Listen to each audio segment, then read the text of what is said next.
दोस्तों नमस्कार, आदाब, सत श्री अकाल। एक बार फिर रूबरू हूँ मैं आपके सामने कुछ ऐसे तथ्यों को लेकर, कुछ ऐसी खबरें लेकर, सूचना लेकर जो आप तक या तो छुपा दी गई, नहीं पहुँची, चाहे वो प्रिंट मीडिया हो, चाहे वो इलेक्ट्रॉनिक मीडिया हो, और अगर आपके पास पहुँची भी हैं तो दोस्तों उनका क्लाइमेक्स यानी खतरनाक अंत आप तक नहीं पहुँचा होगा। ये मेरा दावा है। इस रोरो फेरी सर्विस यानी इस जहाज के प्रोजेक्ट की कीमत थी 650 करोड़। दावा किया गया था खुद मुख्यमंत्री विजय रूपाणी और प्रधानमंत्री नरेंद्र मोदी द्वारा कि इसमें एक समय में 500 से अधिक आदमी, 100 से अधिक कारें और 100 से अधिक बड़े वाहन यानी ट्रक एक साथ यात्रा कर सकते हैं। इसके साथ ही बताया गया था कि ये मील का पत्थर साबित होगा भारत के विकास में। चहुमुखी इसकी प्रशंसा करने लगे सभी मीडिया चैनल और प्रिंट मीडिया। दोस्तों बात शुरू करते हैं 22 अक्टूबर 2017 की। स्थान यानी जगह थी गुजरात के भावनगर का एक बंदरगाह जिसका नाम है घोघा पोर्ट। साथियों, इस दिन घोघा एयरपोर्ट पर एक इवेंट हुई, बहुत बड़ी इवेंट, यानी कि एक समारोह हुआ जिसके होस्ट थे नरेंद्र मोदी। बहुत बड़ी इवेंट थी, बहुत अच्छी तरह से देश के विकास का आईना दिखाया गया जनता को गुजरात में, क्योंकि ये गुजरात के इलेक्शन विधानसभा चुनाव से कुछ दिन पहले का ही इवेंट था। इसमें शुरुआत की गई मोदी जी के ड्रीम प्रोजेक्ट यानी कि रोरो फेरी सर्विस की। रोरो फेरी सर्विस का मतलब होता है roll on roll of ferry service.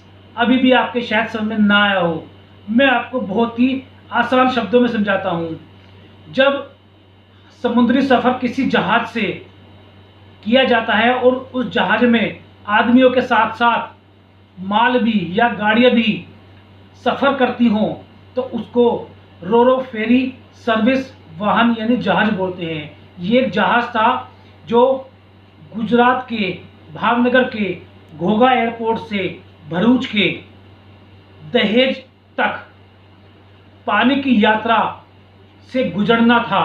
यानी कि जो सड़क मार्ग की दूरी पहले 340 किलोमीटर थी वो इस समुद्री यात्रा यानी कि इस रोरो फेरी वाले जहाज से मात्र 31 किलोमीटर में तब्दील हो गई थी। पहले समय लगता था 7 या 8 घंटा, अब 7 घंटे की जगह समुद्र की रोरो फेरी स्कीम से केवल समय लगता है 1.5 घंटा। समय की बचत बहुत आवश्यक थी, अच्छी सोच थी, लेकिन नीयत खराब थी। आपको दिखाते हैं एक वीडियो और उस वीडियो के बाद विश्लेषण करेंगे कि ये मोदी का गलत फैसला क्यों था।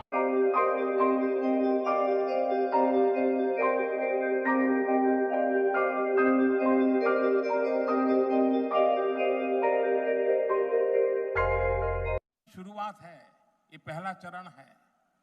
बाद में तो प्राइवेट कंपनियां आएगी, ढेर सारी फेरियां चलेगी, क्रूज चलेंगे, क्रूज टूरिज्म डेवलप होगा। अरे सूरत के हमारे धनी लोग इसको हायर करके जन्मदिन मनाने के लिए भी समुद्र में जाएंगे। बहुत बड़ी विकास की संभावनाएं है और इसलिए मैंने कहा गोगा का भाग्य फिर एक बार बदलने वाला है। गोगा का भार फिर एक बार बदल रहा है। जन्मदिन मनाने के लिए भी समुद्र में जाएंगे। बहुत बड़ी विकास की संभावनाएं है और इसलिए मैंने कहा गोगा का भाग्य फिर एक बार बदलने वाला है। गोगा का भार फिर एक बार बदल रहा है। और खोज खबर ली, इस पर चर्चा की तो कई दशकों से हो गए रहे थे, लेकिन ये योजना पता नहीं किस कोने में पड़ी थी। और जब मैं इस पर जानने लगा, आगे बढ़ने लगा, मेरे आने के बाद मैं चाहता था तुरंत शुरू हो। आप हैरान हो जाएंगे, सरकार ने ऐसी स्ट्रक्चरल गलतियां की थी कि कभी रोरो फेरी सर्विस हो ही नहीं सकती है।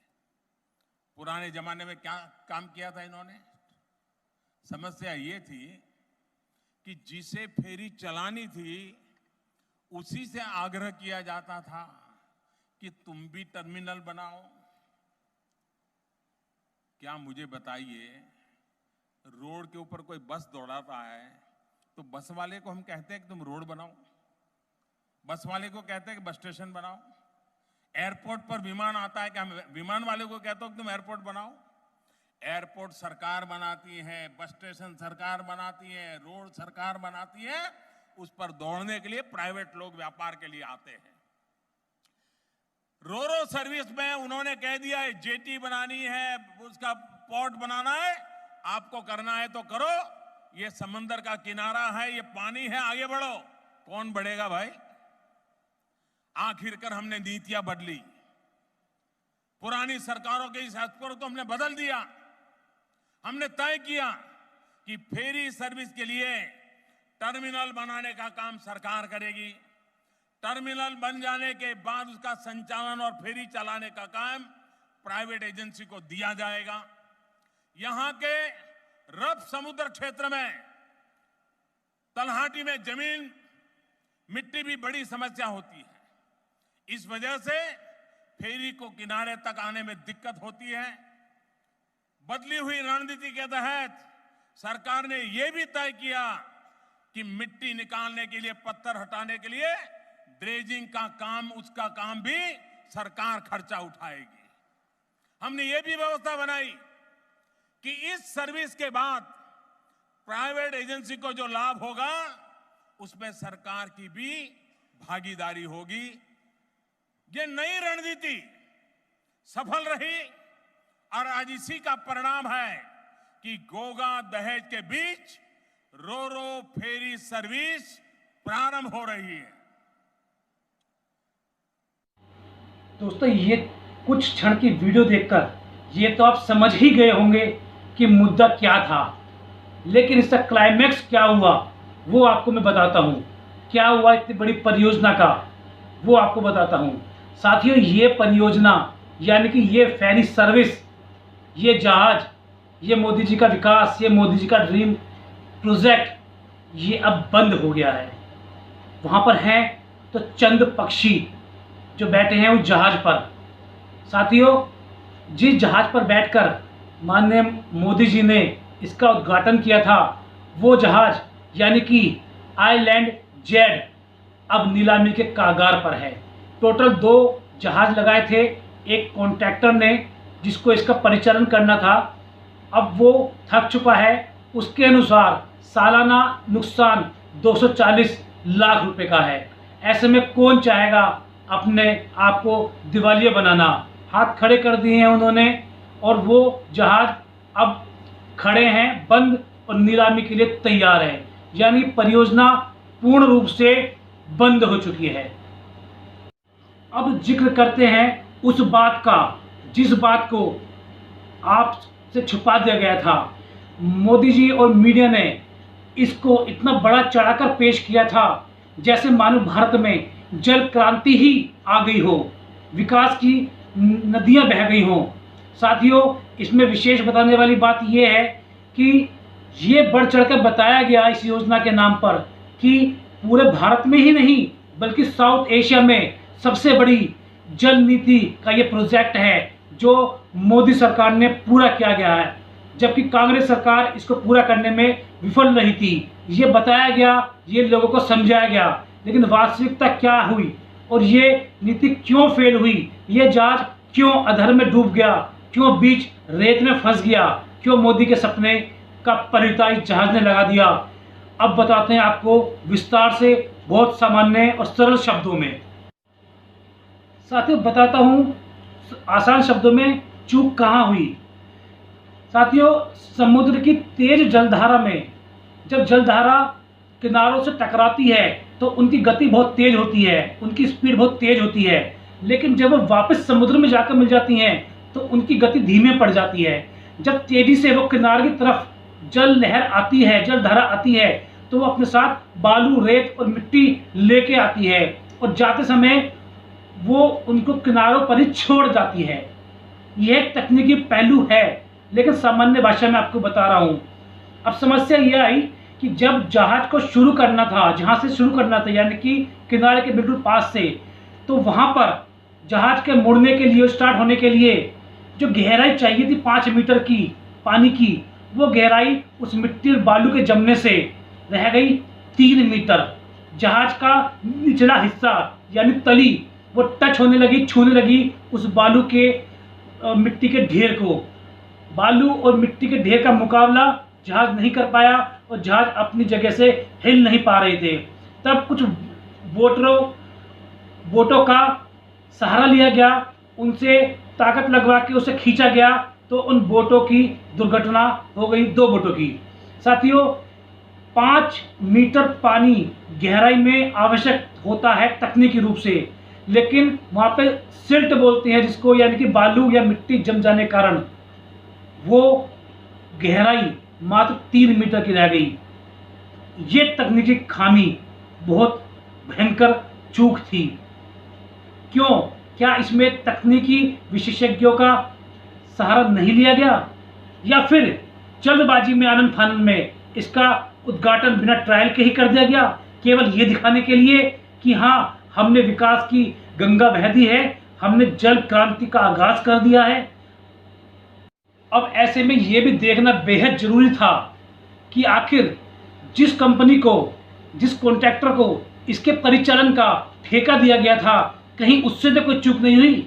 साथ ही ये कंपनी थी आपकी इंडिगो सीवेज। इसके मालिक यानी कि मेन कॉन्ट्रैक्टर थे चेतन कॉन्ट्रैक्टर। उनसे जब इस बाबत पूछा गया तो उन्होंने बताया कि सरकार को और पीएमओ को शिकायतों के कई बार चिट्ठी और पत्र लिखे गए, वहाँ से कोई जवाब नहीं आया। जब हम सरकार की तरफ से निराश हो गए और हमारा सालाना अनुमानित नुकसान 240 लाख का था, जब हमें उसका आभास हुआ, हमने ये सेवाएं हमेशा के लिए बंद कर दी और अपना आइलैंड जहाज जेड उसको हमने नीलामी बेचने के लिए रवाना कर दिया है और हम भविष्य में इसको दोबारा शुरू नहीं करेंगे। अब साथियों, इसके बाद 5 मीटर पानी की बात पहले से तय थी कि कॉन्ट्रैक्टर को 5 मीटर पानी कम से कम चाहिएगा। सरकार की तरफ से उसकी व्यवस्था नहीं की गई है, उसकी मिट्टी और बालू हटाने की व्यवस्था नहीं की गई है। इसलिए मात्र छोटी सी चूक के कारण, छोटी सी तकनीकी चूक के कारण ये 650 करोड़ आज बिकने के कागार पर है। और साथियों, भविष्य में उम्मीद भी नहीं दिखाई देती कि इसका परिचालन दोबारा हो पाएगा या नहीं।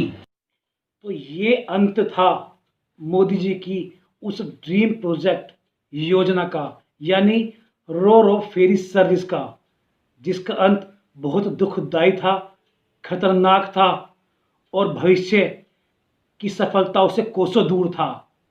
इस बात का दुख हमें भी है कि ये योजना सफल नहीं हो पाई, लेकिन सरकार तो सरकार है, जो कह दिया सो चैनलों पे, मीडिया पे दिखाना होगा। नहीं दिखाओगे तो आपका बहिष्कार हो जाएगा और किसी वरिष्ठ पत्रकार को सम्मान के रूप में अगर मैग्सेस पुरस्कार मिलता है, उसकी खबर किसी चैनल पे नहीं दिखाई जाती।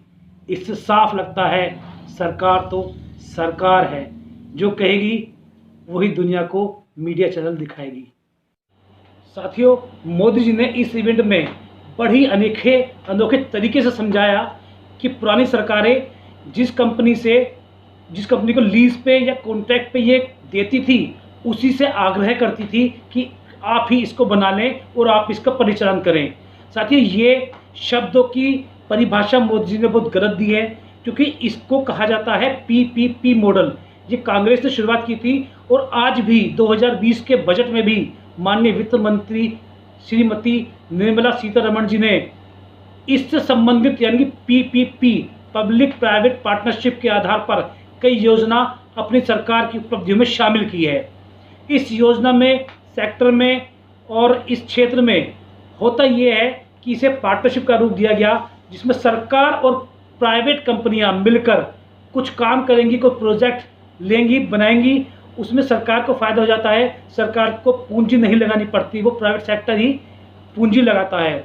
सरकार को फ़ायदा होता है कि उस क्षेत्र के एक्सपर्ट्स लोग की राय शुमारी लेकर ही वो प्रोजेक्ट पूरे किए जाते हैं। सरकार को फ़ायदा होता है कि जनता की सेवा के लिए प्रोजेक्ट पूरा हो जाता है और सरकार को अच्छा खासा मुनाफा लंबे समय तक मिलता है। साथियों, इसका उदाहरण समझने के लिए मैं आपको 2 एग्जाम्पल देना चाहता हूँ। पहला एग्जाम्पल है NH यानी नेशनल हाईवे। जब हम नेशनल हाईवे बनाते हैं तो हम किसी 200 किलोमीटर का हाईवे किसी कंपनी को ठेके पर देते हैं जो टर्न की बेस पर इसको बनाता है, यानी कि वही बनाएगा, वही इसका परिचालन करेगा 20 से 25 साल तक, वही पैसा लगाएगा। और 20-25 साल तक अगर उसमें कोई कमी निकलती है, उसकी मेंटेनेंस, रख रखाव, उसकी जिम्मेदारी भी उसी कंपनी की होगी। और टोल के रूप में जो इनकम होगी उसका एक हिस्सा सरकार के पास जाएगा, बाकी हिस्सा वो अपनी कमाई के रूप में, अपना लगा हुआ धन और प्लस कमाई के रूप में अपने पास वो कंपनी प्राइवेट वाली रखेगी। इसको बोलते हैं पब्लिक प्राइवेट पार्टनरशिप। दूसरा एग्जाम्पल इसका है स्पेक्ट्रम की नीलामी। जैसे जियो या वोडाफोन को स्पेक्ट्रम बहुत मोटे रेट पे बेचा गया, सरकार को मुनाफा हुआ, उसके बाद प्राइवेट कंपनियों ने, यानी कि जियो ने, वोडाफोन ने, आइडिया ने, एयरटेल ने अपना नेटवर्क खुद बिछाया और खुद बिछाने के बाद उसको खुद ऑपरेट कर रहे हैं और सालाना एक फीस, मोटी फीस सरकार को जाती है। इसको भी पीपीपी मॉडल बोलते हैं। इसी बेस पे इस बंदरगाह को, यानी कि इस फेरी योजना को, यानी कि मोदी जी के ड्रीम प्रोजेक्ट को, इस जहाज वाले प्रोजेक्ट को अगर किसी ऐसे ही कंपनी को दिया जाता जो पहले से ही इसका परिचालन कर रही है, तो शायद उसको पता होता कि क्या क्या कठिनाई आती हैं, उनका समाधान वो पहले ही विशेषज्ञों से करवा लेते। लेकिन आपने जनता को भ्रमित करके इसकी नाकामयाबी का ठीकरा कांग्रेस सरकार पर फोड़ दिया। आपने बताया कि पहली सरकारें इस तरह करती थी, हमने नीति में बदलाव करा है। आपकी नीति सरासर गलत थी, वो फेल हुई है। दोस्तों, ये मोदी जी के 10 गलत फैसलों का पहला एपिसोड था। बाकी 9 एपिसोड भी प्रतिदिन के रूप से कोशिश करूंगा आपके सामने लाऊं, आपको सच बताऊं। उद्देश्य किसी के खिलाफ नहीं बोलना, लेकिन जो गलत काम है उसमें अगर आप नहीं बोलेंगे तो सबसे बड़ी जिम्मेदारी आने वाले भविष्य के लिए आपकी नकारात्मक होगी। जय हिंद, जय भारत।